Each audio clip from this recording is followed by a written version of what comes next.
Yeah, so we'll go on ahead and get going. Thank you so much, everybody, for joining us today for Empower Hour. This event is being brought to you by the Ohio University Alumni Association, where our goal really is to advance the mission of Ohio University by engaging you, our supporters, and our alumni. And so we need you to stay involved with the university that you love, so that way we can continue to provide new and amazing experiences to current and future Bobcats. So thank you so much for being here today. We're really excited to have you. My name is Caleb Besecker, and I'm the Associate Director of Alumni Experiences. I'm going to be your host for today. And to start, we're going to go over a few items. So first, just so you know, your camera and microphone is turned off, but you are able to communicate via the chat. And so we definitely encourage you to please be active there. Ask any questions that you may have there, including any technology questions. That really is how we get the best out of these, is people participating in the chat. And it makes things just a lot of fun. Also, we're going to record the session today. And so I just wanted everyone to be aware of that. It'll be available after this on the Alumni Association website. As I mentioned before, there is a Kahoot link that is in the chat. So feel free to pull that up and get ready to participate via Kahoot. I think there's some really fun interaction and questions there. So that's going to be a good time. So be sure to click on that. And then lastly, we have a Bobcat store code for 20% off that's going to be put in the chat. And so be on the lookout for that. If you need your Bobcat swag, click on that and check that out. Lastly, you may receive a survey after this, or a link for a survey. Please fill that out, and also click any of those links to learn more about the Alumni Association and ways to give to Ohio University. So with all that said, I'm going to turn things over to our host for the day, Dr. Chen. Good afternoon, everyone. Thank you very much, Caleb, and then for giving me this opportunity, and then to share some of my thoughts and learnings about intercultural competence with our alumni. My name is Sandy Chen. I'm an associate professor in the hospitality and the tourism program in the Department of Human and Consumer Sciences, which is housed at the Patton College of Education. Many of us work and they interact routinely with people from other cultures and the backgrounds. And often we know this goes well because cultural differences are interesting, exciting, and then enriching. However, sometimes things go wrong. Things go wrong for reasons that we may not understand. And this is where it's important to discuss and then to understand intercultural competence so that we can work and with people more effectively and efficiently and then prevent misunderstanding. So before we get started, I would like to warmly invite you to join me in a fun game in Kahoot IT. It's www.kahoot.it. Let me show you this website. So if you go to www.kahoot.it or with Kahoot app, and then if you see this screen, and then you are in the right place. I prefer, you can use either your smartphone or your computer to play this game with me. And I would prefer you use your smartphone because that will allow you to operate your phone. At the same time, you look at the computer screen in front of you. All right, and I'll give you a second to get ready. Then I am going to show you the game. If you have any questions or you cannot find this place, please and put your questions in the chat box.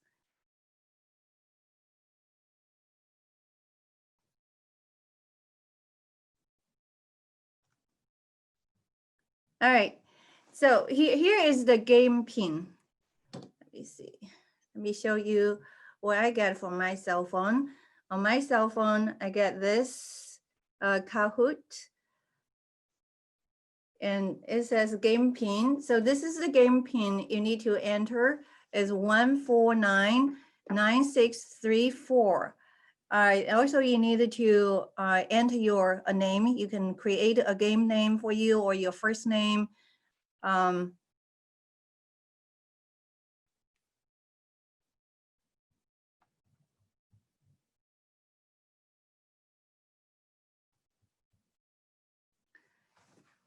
Excellent, excellent. If you do not want to participate in this game, but you can watch to see how we do this game. And then some questions you can read too. You can answer those questions and you don't need to share your answer with us. So it looks like we have 11, 12 participants now. And let me wait for a while. We have 13.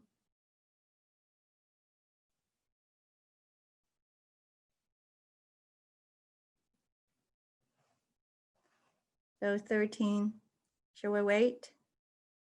Or, okay, I think 13 is a very good size already. All right, so I'm going to click the start button here. So you're going to see the first question. For every question, you'll get an average of 30 seconds, and then to read the question and then select the right answer, right? And then those are multiple choice questions and true and false questions, and some of them are poll questions. On your cell phone, you will see different colors, and then like a blue color, red color, green color, and then orange color. But on the screen in front of you, on your computer screen, you're going to see the answers. So click that, click that the color on your cell phone that matches the right answer on your computer screen. All right, let's go. The first question.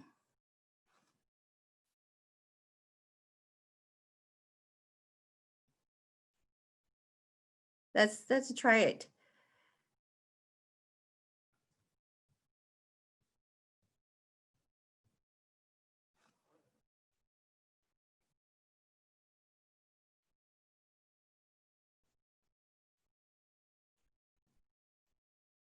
Great. We got we got the 13 answers, and then 13 are all correct. For this question, actually, there's no right or wrong. This is a poll question. When you walk into a casual dining restaurant in the United States, would you expect to receive a free hot tea or ice water? And it looks like everybody picked the ice water. So I assume all of you are from the United States. And this is a customary when in the United States, when you walk into a restaurant, in full service restaurant, and then very likely you're going to receive ice water, right? But if you are from a different culture, I would say probably or if you're in a different country, you might expect hot tea, hot water, or something else. The next question. KFC in China serve rice porridge. Is it true or false?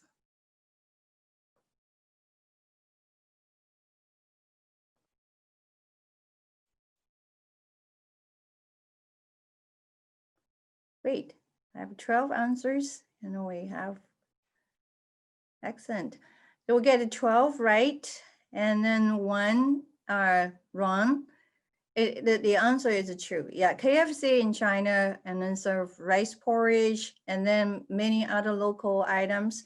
So when you walk into a KFC, even the McDonald's, you in China or in any other Asian countries, and you might expect something that's very different from what you can see in the United States. Excellent. Ooh, that's a C. And here are your scores. And next, McDonald's serve camembert burgers in which country? In what country?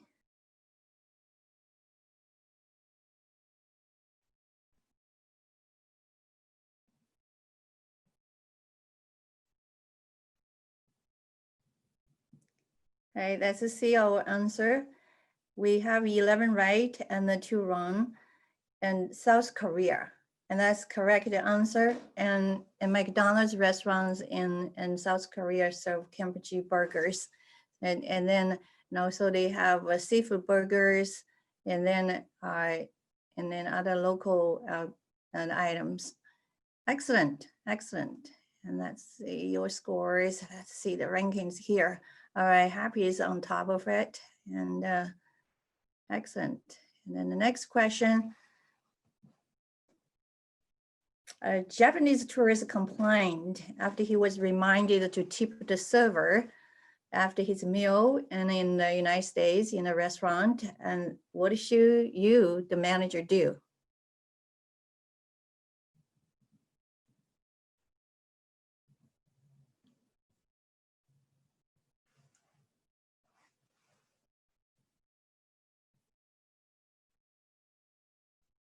Excellent. We got 12 answers here. Let's see the results. We got different answers here. We have 8 show screen. Well, I put actually. I think it's a discussion question, and some managers might say, well, I would just fire the server. It's because the server made the customer unhappy. And some might say, I demand the tourist to tip the server.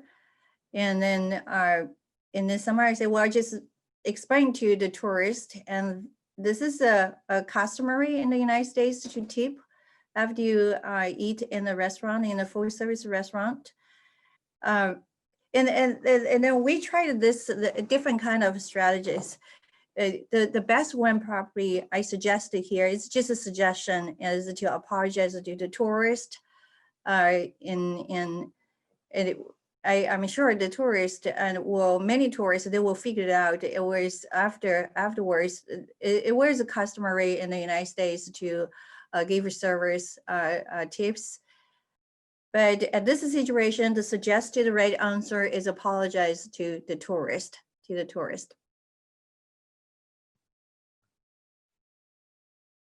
Right.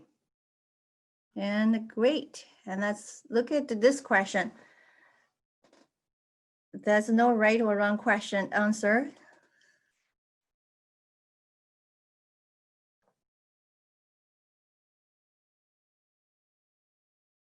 Great. Wait, let's say. All right. So four of you said yes, 9 of you said no. Well, this question actually is a really cultural question. If you have ever traveled to the Middle East or in some Asian countries, you might have used a squat toilet. In Turkey, for instance, in China, in South Korea, in Taiwan, Singapore, they are still, people still use squat toilets. They don't use Western and toilets, seat toilets. So when we expect the tourists, international tourists from different countries, and then to come to the United States, we might want to think about whether our tourists, our guests, they know how to use a seat toilets. Sounds like a very simple, but it has caused problems. Right, look at this. Right, so question number 6. How many foreign languages do you speak?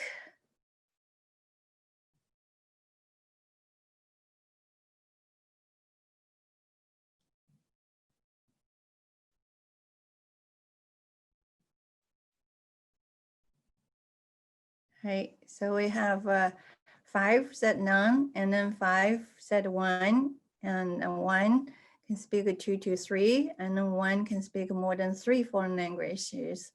Excellent, excellent, very good. And let's look at question number 7. Have you ever been misunderstood because of your cultural background?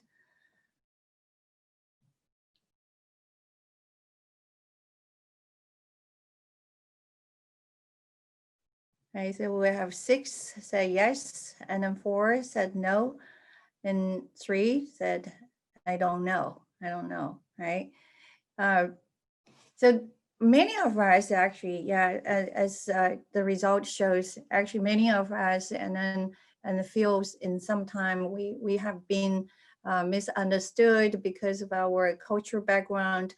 The feeling is pretty much like you look into a distorting mirror, you don't see yourself. You see a pretty twisted, distorted image, a self-image, right? But some of us might not be aware that we were misunderstood because of our cultural background. And question number 8. Does your company have any intercultural competence or diverse training program?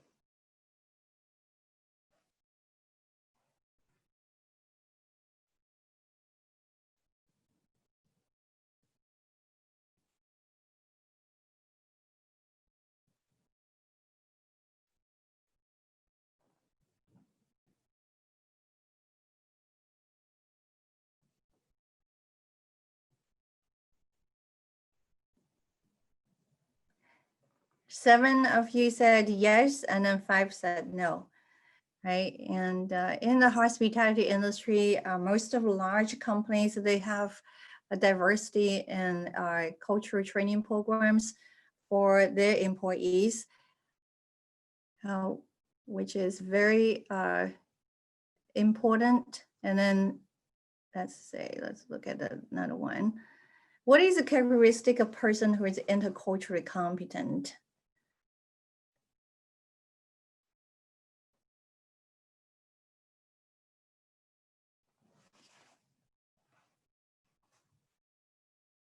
Right, and 10 out of 12 said all of the above.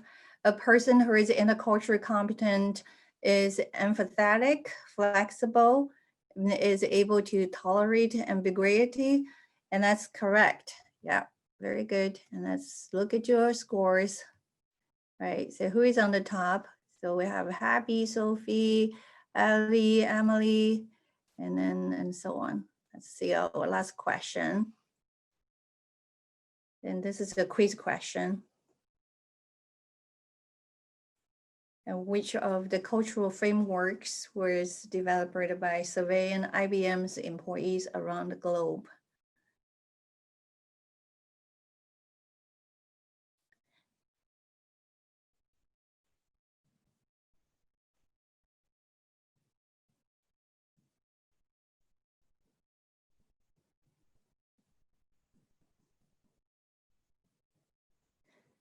Let's take a look. And now we got 1 right. The Hofstadter's 6 dimensions of national culture. And then 4 picked the global 9-dimension framework. And then 7 picked all of the above. Number 1 is in Hofstadter's 6 dimension of national culture. And this framework was based on surveys among IBM employees around the globe. All right, so that's all the questions. I'm going to click next and then to see the final results. And then there's a little bit of a competition here. So the system and is going to pick 3 winners. Let's take a look. Okay. We are at the podium. It's based on the scores.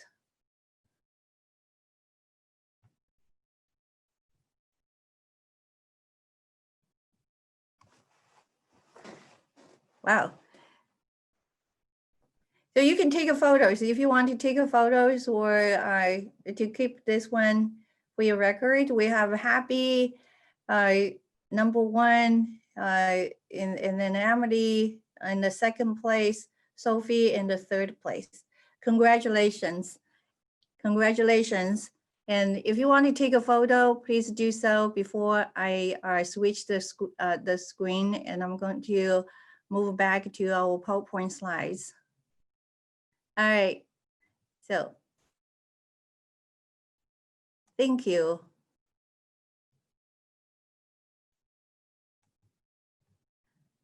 Right, here's where we are. Good job, right? If you would like to, winners, everybody, let's say, not just the winners, the top 3 winners, all of everybody who participate in this game is a winner. And if you want to receive a goodie bag from me, and please enter your email address in the Zoom chat box, and then I will email you to get your mailing address after the meeting.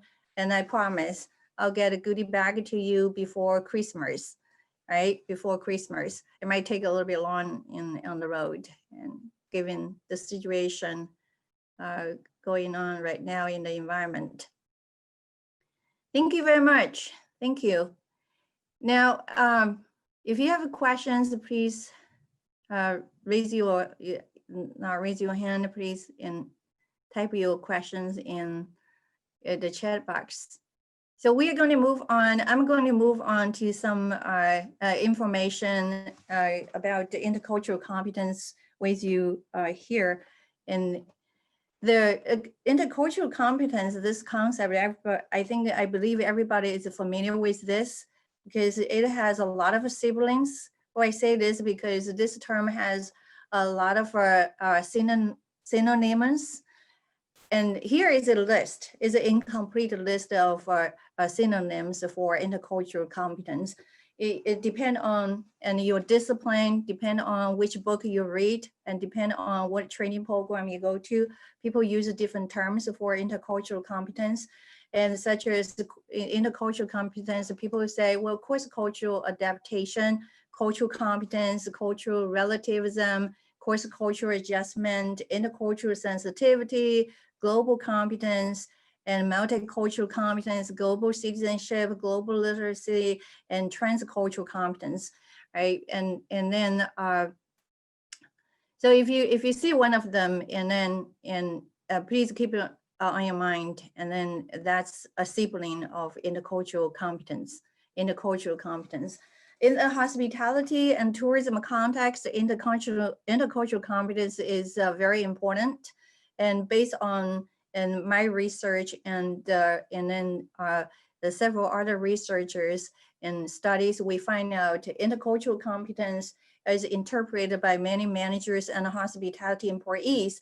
It refers to in a person, an individual, or an organization's overall knowledge, skills, ability to effectively and appropriately interact with guests and colleagues from different cultures or countries.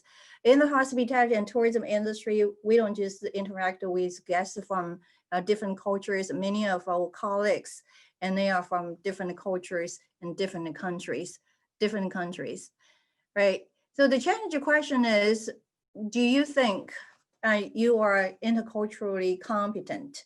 And I would like to challenge you, to answer this question. If you want to type a yes or no in the Zoom chat box, though, to share your answer with me, that would be great, right? Yeah. Let me see. Do we have anything?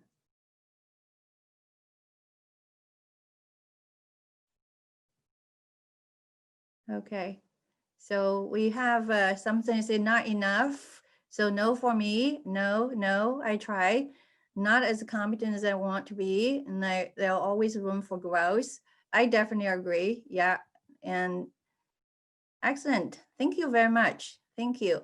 So it's okay, and then if we perceive that we're not intercultural competent enough, but it is a learnable process. We'll talk about that in a moment.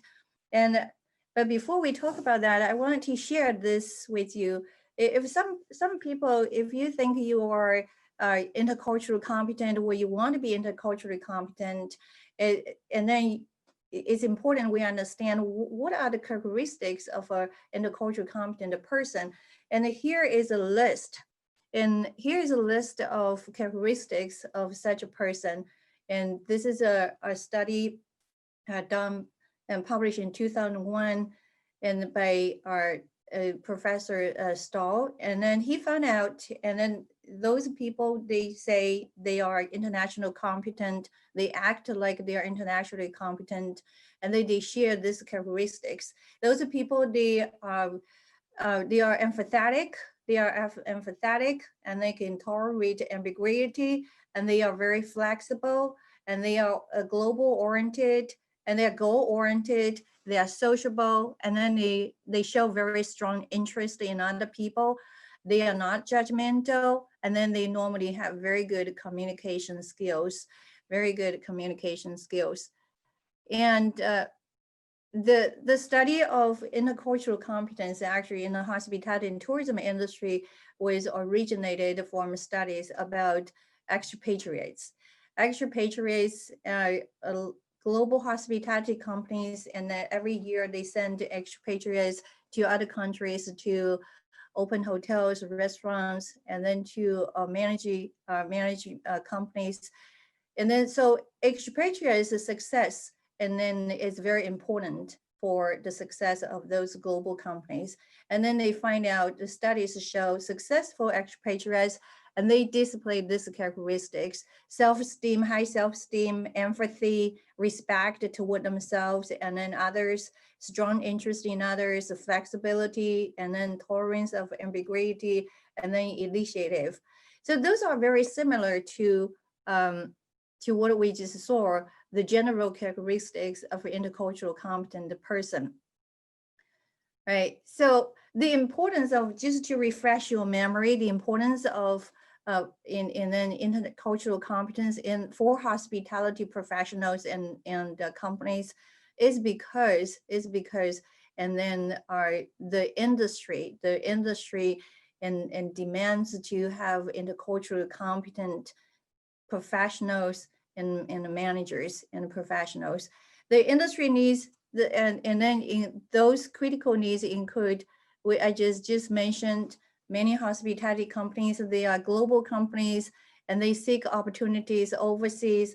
They expand to different geographical locations. They must have managers who are intercultural competent to help grow the business.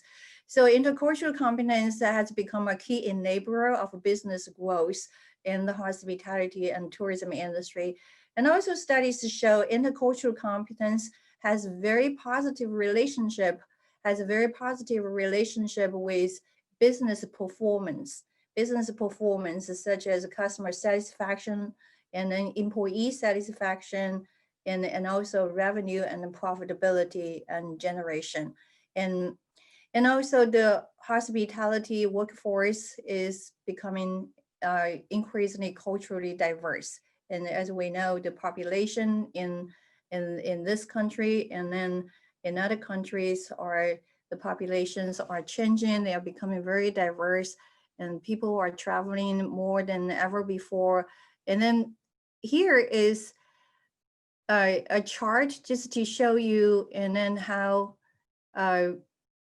the hotel business, the hotel companies based on the United States, they have been growing internationally. In this chart, you can see Marriott International is American-based hotel company, has more than 1 million bedrooms, hotel rooms, and in more than 130 countries.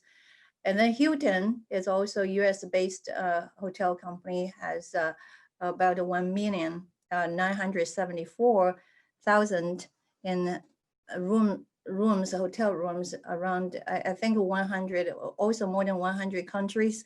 And the Intercontinental Hotel Group is a UK-based company. Wyndham Hotel US Hotel Group is a US-based company, Choice Hotel International, and so on. And then here is another example, another chart to show you in the fast food restaurant industry and then how international those companies have become. On top of this list, you can see the American flags. Those are all the top global fast food restaurant chains. They are all US based. Subway now has more than 42,000 locations around the world. And then it's followed by McDonald's, Starbucks Coffee, KFC, Burger King, and then so on. What does this mean for those are for the importance of intercultural competence? They are all good examples, and then to show us why the intercultural competence is super important for hospitality professionals and then the companies, right? And then studies show actually, studies have shown that intercultural competence, we can say intercultural competence is important in many areas. in many industries, in many areas of our life. However, intercultural competence may be more important in the hospitality and tourism industry. The reason is because the hospitality industry is a people business. We say it's a people business, is the nature of the industry. That's it, say the people business is labor intensive. We hire a lot of professionals to serve a lot of guests, and on a daily basis. And we know the customer satisfaction, the strong relationship between intercultural competence, employees, intercultural competence, and the guest satisfaction is significant. And then the profitability and the success of any hospitality and the tourism company is based on customer satisfaction. And also, we know people travel nowadays. People travel more than ever before, and then people travel to experience different cultures. And then they want to experience different cultures at the same time, and they want to be understood.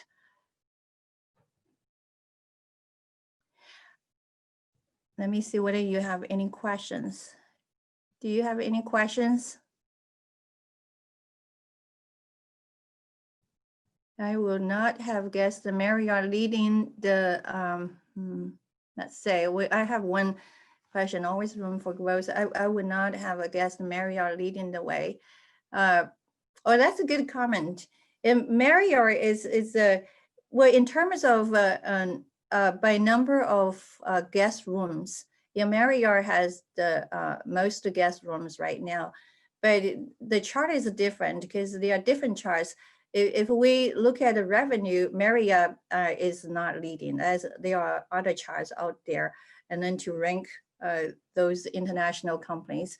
By annual revenue, Marriott is not leading, and by number of guest rooms, Marriott is leading right now, but things will be changed very quickly, because recently I read the news about the Marriott is going to close down several hotels in different countries, in several countries, and then they are putting their employees on furlough too. So things might change very quickly. Thank you very much for your comment. All right, so as I mentioned before, some of you say, well, I don't think I'm intercultural competent, well, that's fine. And then, or you think you are intercultural competent, but it's a lifelong learning, but that's true. There's always room for growth. International competence and then the acquisition and improvement, actually our studies to show it is a learnable process. It is a rational circular process. And then I share this model with you so you can take a look. So international competence is based on our knowledge about the different cultures, different traditions, and then our beliefs about and then differences and our attitude toward cultural differences, and also our behavior. So this process and then is circular, is a rational process, is a lifelong learning process.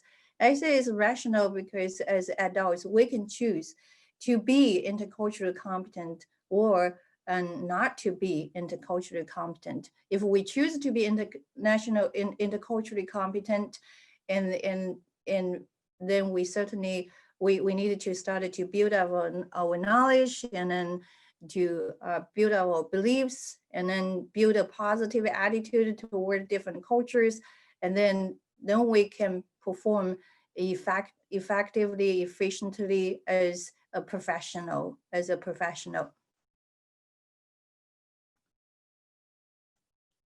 Right.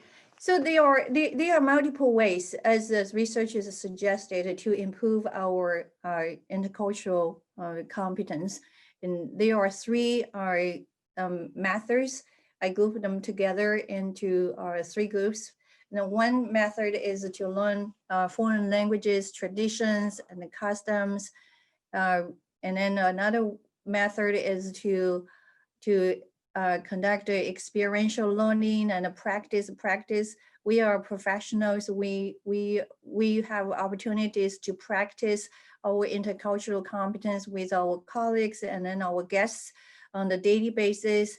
And then if we don't have enough time to practice, to experience everything, and then we can stand on the shoulders of giants to learn about established cross-cultural theories, right? So about the language, foreign language learning about foreign languages and traditions and the customers. Nowadays, what I should say, if you, some of you can speak multiple languages, and that's excellent. It's excellent. That's excellent.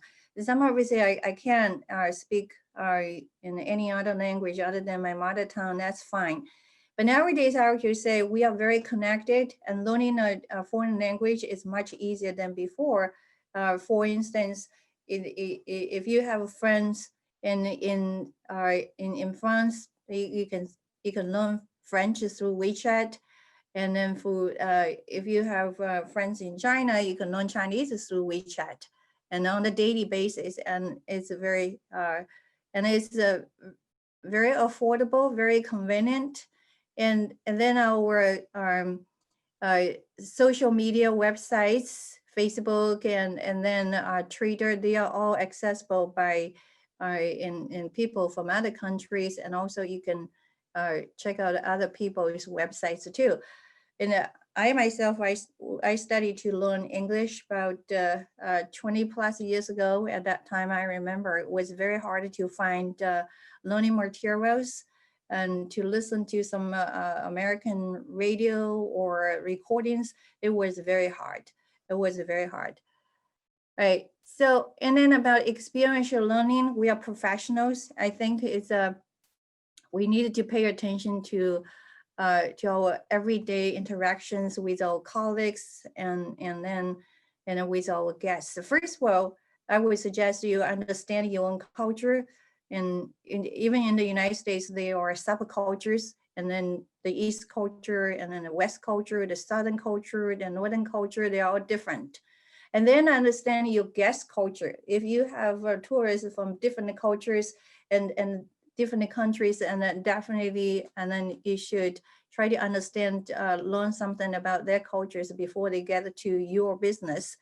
And then understand your colleagues' cultures. If you have colleagues from different cultures, and do a little bit learning about your colleagues' cultural backgrounds and then the cultures.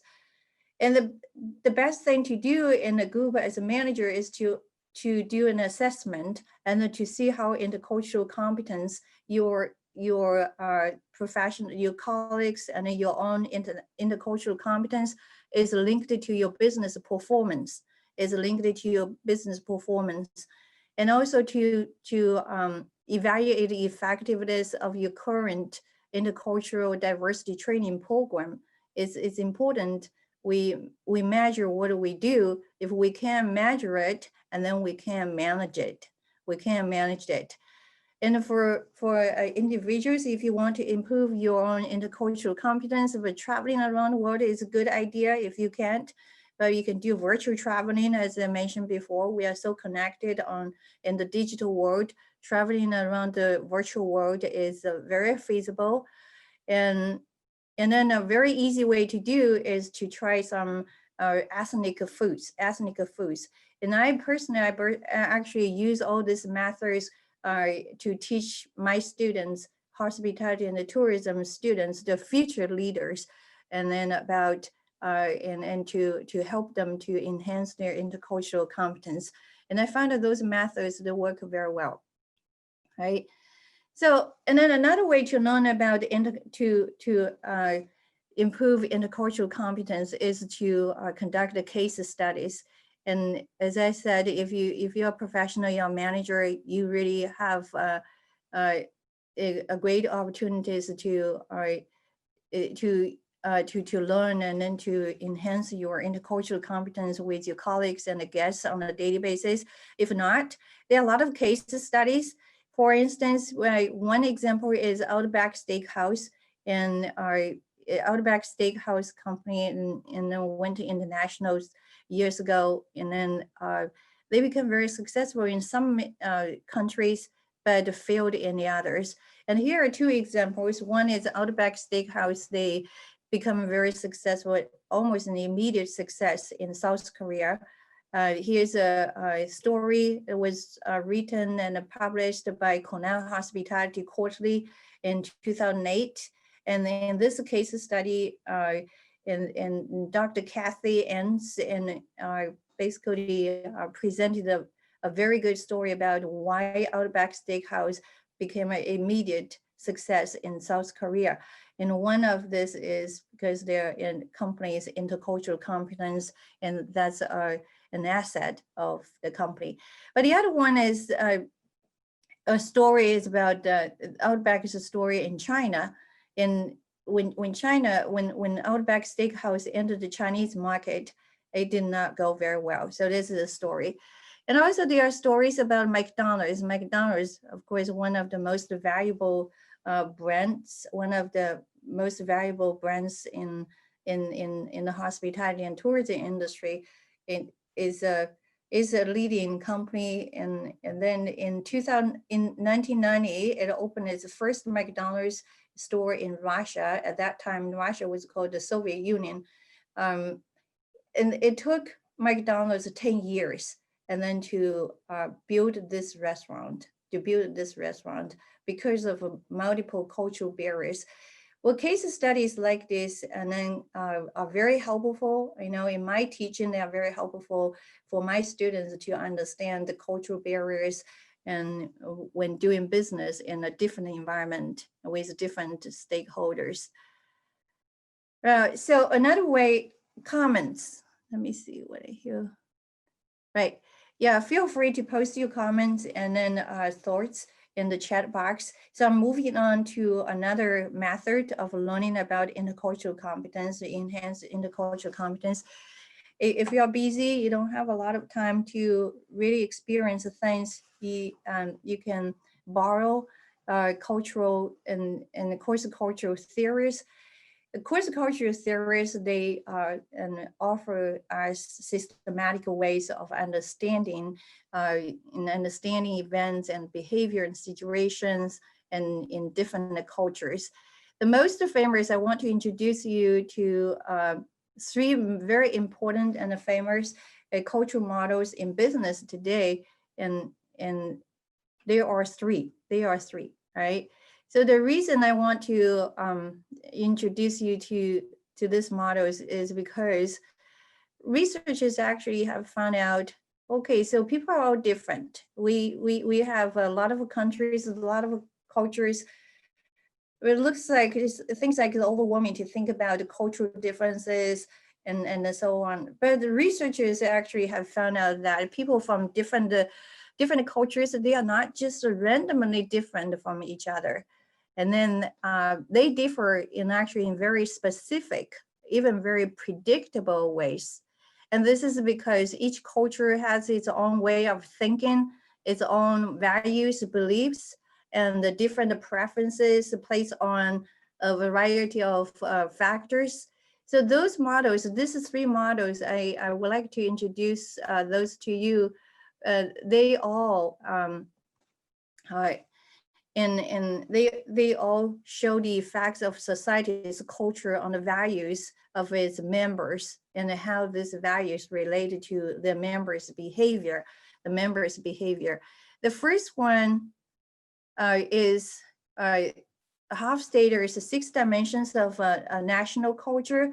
Dr. Hofstadter was a Dutch researcher, and then he used to work in the HR department of IBM. When he worked there, he and other managers, they found out it was very challenging to work with people from different cultures because the values at workplace and are just very different are greatly influenced by cultures. So he studied to analyze their employees, the employees' values, and then within the company, basically from 1967 to 1973. And then he interviewed probably all the employees and working for IBM. And then he developed a 4-dimension national culture model. And then, of course, this model has been refined, and since then, in 2010, this model was expanded to include 6 dimensions. So the second model is we call the 7 dimension of culture by Trompaners and Hampton Turner's 7 dimensions of culture. And this model was built by Trompener was a Dutch consultant, and Hampton Turner was a British consultant. They worked together for 10 years, and then to understand people's preferences and values. They surveyed more than 46,000 managers in 40 countries. And then the model was published more recently, was in 1997 in a book, Riding the Waves of Culture. And then the third model is called a global framework. Global framework is also called global framework 9-dimension models. 9-dimension models. This study actually extended the Hofstadter's study and then investigated cultural leadership behavior to help managers. And this effort was led by Professor House from the University of Pennsylvania. And this research involved 170 researchers from over 60 countries. And then they collected data from 17,000 managers from 62 countries around the world. So those are very comprehensive studies, and they are very well received and are very, very widely used in the hospitality and tourism industry. Let me see whether you guys have any questions. Any questions? Let's see. All right, so. All right, if you have any questions, please, and then post your comments and questions in the chat box. So here is the 6-dimension model of national culture. This is a Professor Hofstadter. The 6 dimensions, and based on this model, in a country's culture can be placed on 6 dimensions, and they can be compared to those in a different country. So those are some of you might be familiar with this already, just to let you know. We'll come back to this. The 6 dimensions include the power distance and the individuality, tolerance, uncertainty, masculinity versus the femininity, long-term and short-term, indulgence and restraint, right?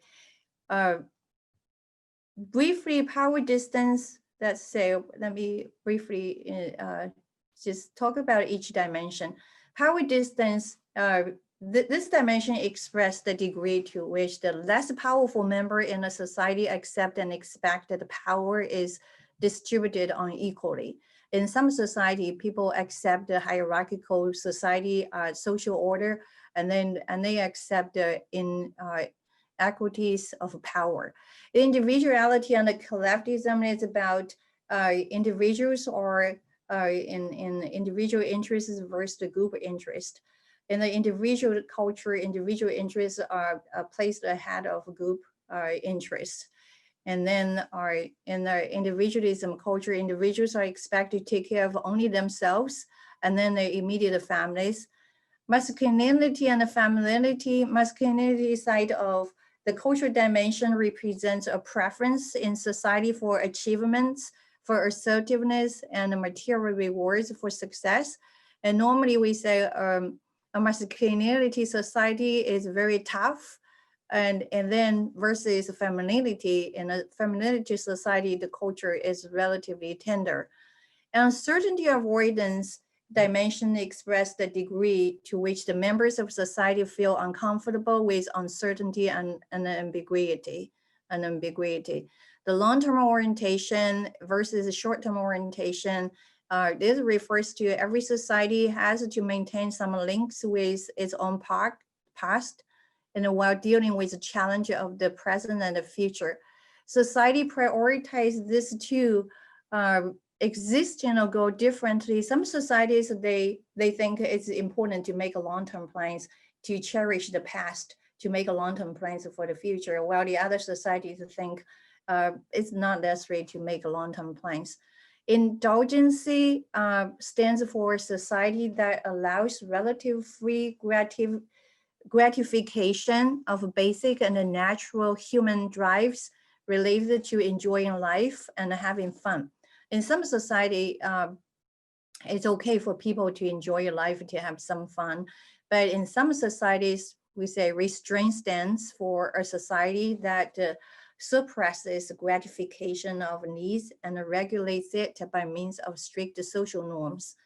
So those are the brief and then implications of each dimension.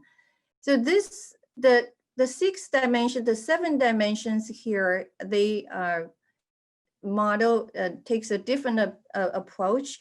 They basically they complement Hofstadter's 6 dimensions, and those 7 dimensions and it are it talks about the people difference, people in different societies, they are different in our 7 dimensions, like universalism versus particularism. This is about how much people that's to say they cherish the rules and versus relationships. And in some culture, people cherish and punctuality and then privacy and then hidden emotions, achievement, and also an internal control of the environment. While the other societies, they do the other side. And then in some cultures, we know punctuality is not important, privacy is really not important, and the relationships are more important than the rules and then and the seniority is more important than achievement, open emotions and are regarded and being honest, and right. So they are different, but in the global 9D framework is very similar to Hofstadter's in framework. So there are only 2 different. So here, let's look at the time. We don't have a lot of time to do the exercises. And let me check on the chat to see what you got over here. Yep. All right, so that's good. Thank you very much for your comment. It says amazing to think about how different our societies can be. Just want to let you know we have a time limit. Great, thank you very much. All right, so the tool I want to share to you before you you leave this an hour is this is a fun exercise. I want you to, maybe I can copy and paste it on the chat box for you, so you can click on, copy and paste it into your own browser, and then to take a look to see, and then how you can use Hofstadter's 6 model, and then to learn about the different cultures, the differences between different cultures. And I am going to share, okay, so if you go to that box, actually you can type into, say, I would like to know more about Japanese culture on the 6 dimensions. And then you type in Japan, and then you're going to see a chart about Japanese cultures on the 6 dimensions. And then if you say, I want to compare the Japanese culture to the American culture on this 7 dimensions, then you can type in the United States, and then the chart will show you, and then the American cultures on the 6 dimensions. And here's what I did. I want to show you the results. So you can practice and then do that fun game on your own time. So I type in Japan and the United States. This is the results I received. Each dimension, culture dimension, here is based on a 100-point scale. So we can see the differences between Japanese culture and American culture, right? And look at the individuality dimension. And the score for the United States is 91 points on a 100-point scale. So the United States, we can say, is the individualism culture. And then Japan, the culture, the score is 46 out of 100. So we can say that Japan is not an individualism culture, it's a collectivism culture, it's a collective culture, right? And so on. And then by using this knowledge, this is what we can do if you want to use this tool and then for your workplace to modify your training programs and or to develop new IC training programs. For instance, if your company is receiving a 200 tourist group from Japan, how would you design your service packages for this group? Just by applying the 6th dimension of the national culture. And so this is a framework for you to thinking about and then to apply in the future. And for instance, I ask you this question: a Japanese tourist, they complain to you about the tipping, and what tipping, let's say normally in the Japanese culture is not a part of the Japanese culture. Tipping actually in some countries, and I know in many Asian countries, it's considered insulting. If you feel the service professional did a very good job, and then to you treated you very nicely, you were very grateful, don't tip them. And if you tip them, and they will feel you insulted them, you don't trust them, and you think they are cheap. You think they are cheap. And then so in this situation, I suggest you say as a manager, if you encounter a complaint like this, apologize to Japanese tourists. You don't need to educate them. They will find out. Actually, many tourists, after they travel to the United States, Asian tourists, after they travel to the United States, they have learned a lot about the American culture. And then that's one reason people travel to experience cultural differences, to learn and then differences, right? So when you use those cultural models, you just need to, I want you to be cautious. Those models, they have their shortcomings. Basically, they focus on the effect of society on individuals and not emphasize the individual differences. We see in every culture, individuals are different.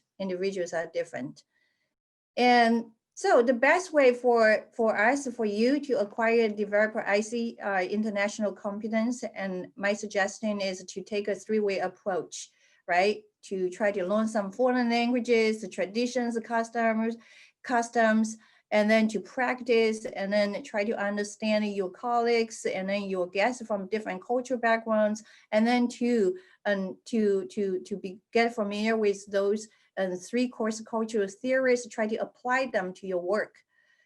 And so we have 2 minutes. I have a 2-minute wrap up question for you is from today's discussion, and what takeaways can you apply to your work or personal life immediately? And I would like you to do me a favor and then share 1 or 2 thoughts in the chat box.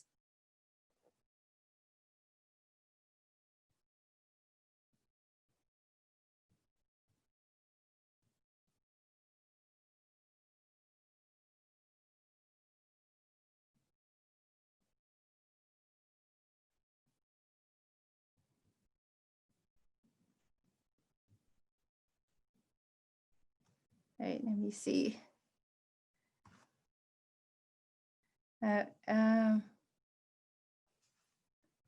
Okay.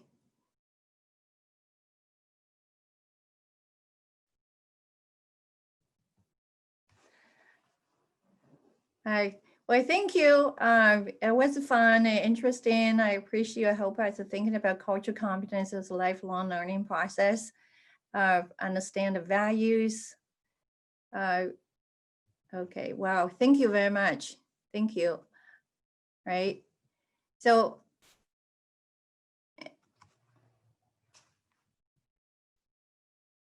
well, thank you very much for sharing your thoughts.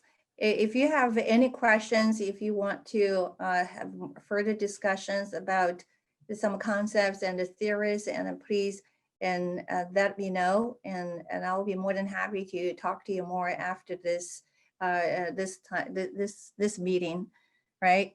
And I want you to know did a workshop in intercultural competence with Marriott Foundation's Chinese Managers Group 2 years ago. And this topic actually was picked by the Marriott Foundation for me to do.